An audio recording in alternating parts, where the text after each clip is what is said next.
Did you know that businesses using buyer personas are 2.5 times more likely to succeed than those that don't? Pretty wild, right? If you want to be part of that winning crowd, stick around. Hey everyone, welcome back to the channel. Today, we're diving into the world of buyer personas. So, what exactly are they? Simply put, a buyer persona is a semi-fictional representation of your ideal customer. And in 2024, understanding who your customers are has never been more essential for your business success. Let's get into why this matters. Now, let's talk about the challenges businesses face when trying to nail down who their target audience really is. Many entrepreneurs and marketers often feel lost. They think they know who their customers are based on gut feelings or vague assumptions. But here's the thing, without a clear buyer persona, you risk wasting time and money on marketing strategies that just don't hit the mark. You might end up creating content that nobody cares about or offering products that don't resonate. And that can be a recipe for disaster. So, if you're struggling to connect with your audience, it's time to invest some effort into creating a detailed buyer persona. Alright, let's get into the nitty-gritty. Here are the steps to create an effective buyer persona. First, start with research. Dive into your existing customer data and look for patterns. Who are your best customers?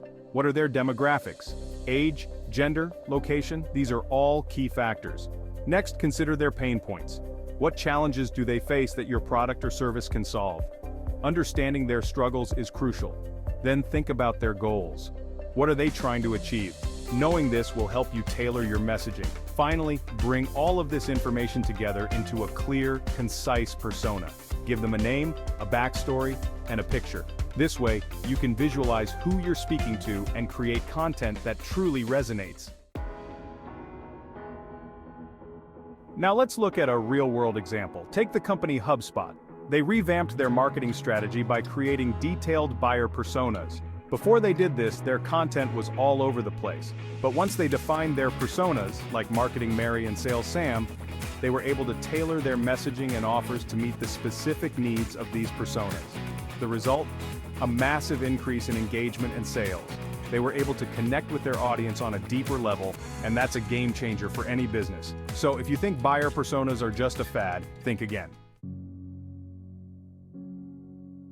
To wrap things up, creating a buyer persona isn't just a nice to have, it's a must-have for your business in 2024. We've covered the importance of understanding your audience, the common challenges businesses face, and the steps to create a solid buyer persona. Remember, it's all about knowing who you're talking to and what they need. Now I want to hear from you. What are your thoughts on buyer personas? Have you created one for your business, or are you thinking about it? Drop your comments below. And if you enjoyed this video, don't forget to check out my other videos on marketing strategies. Until next time, keep hustling and stay creative.